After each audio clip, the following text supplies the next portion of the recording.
Good afternoon, and thank you so much for joining me for this WNCT Now digital news update. I'm Emily Severage here in our digital studio. Bahrain is the latest Arab nation to agree to normalize ties with Israel. This is part of a diplomatic push by the Trump administration to fully integrate the Jewish state to the Middle East. Egypt and Jordan have already joined in the peace deal. On Tuesday, Israel leaders met at the White House to sign historic diplomatic pacts formalizing these agreements with the United Arab Emirates and Bahrain. Trevor Shirley out of our D.C. Bureau has more coverage on this pending agreement. On Tuesday, President Trump watched as the leaders of Bahrain and the United Arab Emirates signed a deal normalizing their relations with Israel. The Arab League has uniformly opposed Israel on almost every issue, and this is a break from that. U.S. Ambassador to Israel David Friedman called the agreement historic. It's not an overstatement. It just doesn't happen that often. The administration calls it a peace deal, though there was no open conflict among the three countries. Friedman says it sets the stage for greater regional peace. But I think it's the beginning of the end of the Arab-Israeli conflict. And despite millions of Americans still dealing with unemployment, a struggling economy, and the coronavirus, the ambassador says this is an issue all Americans should care about.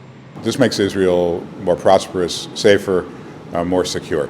Friedman says it also helps the U.S. reduce its footprint in the region. So I think every American wants to see troops brought home. Kirsten Fontenrose, a former Trump administration staffer with the National Security Council, says the agreement also helps President Trump politically. The president needs a foreign policy win. He hasn't received one working Venezuela or Iran or North Korea.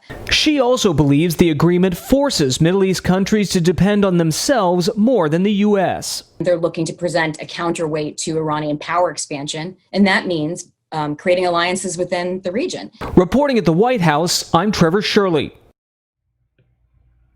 Israel and the U.S. hope that this agreement can usher in a major shift in the region should other Arab nations, particularly Saudi Arabia, follow suit. That could have implications for Iran, Syria, and Lebanon, too.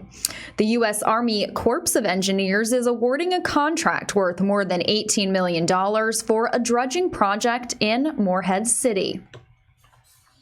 Dredging is the work to clean out sediment from a harbor bed to allow ships to pass through the water without running aground.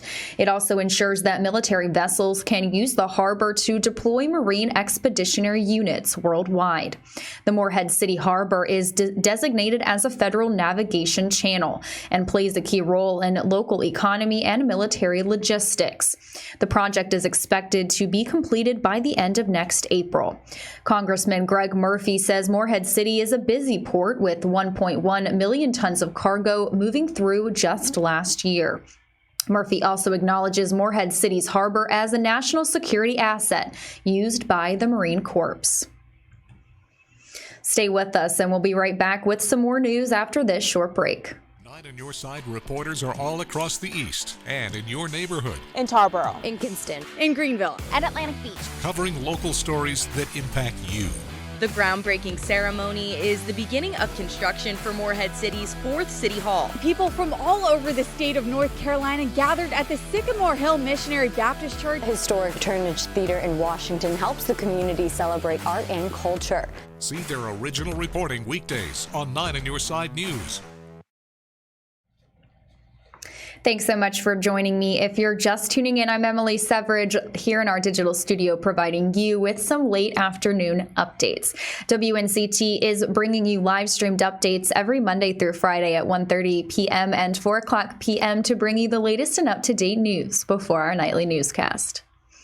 The North Carolina Governor's Highway Safety Program is working with researchers this month to determine how many people in our state wear seatbelts. Researchers will be observing several areas with a special focus on the Charlotte-Mecklenburg County area. They'll be conducting roadside surveys now through the end of the month across 120 randomly selected sites. They'll be looking at whether drivers and passengers are belted or not. Here's some facts these researchers want you to know. Wearing your seatbelt is the most effective way to prevent ejection. Previous studies indicated that women buckle up more than men. People between the ages of 45 and 64 lead the way in seatbelt use. In North Carolina, those between the ages of 16 and 24 are the most at risk for fatal crashes and seatbelt non-use. If you're ejected from a vehicle, odds are you will not survive. In 2018, 84% of people ejected from passenger vehicles in crashes were killed. If a seatbelt has saved your life, post your story on social media with a picture and tag at NCGHSP on Facebook or NC_GHSP on Twitter and Instagram. All right, WNCT has created a new segment for you guys. Victoria Holmes and myself will be starting a new podcast called What the Politics. We'll start beginning that this week, and those will be posted sometime later this week or next week. It's going to be a new segment where we'll be discussing different political topics. We will have different guest speakers, experts in the field, and we also want to have engagement with you guys, our viewers, and the American voter. We're going to be having candid political conversations and just open up the conversation for people to join into the political arena. So that will be coming up soon. Stay tuned for that. We will be on Spotify, Apple Music, as well as WNCT.com. Well, that wraps up this WNCT Now digital news update. I'm Emily Severidge here in our digital studio, and we have more news coming up for you tonight on our broadcast at 5 and 6. Thank you so much for watching.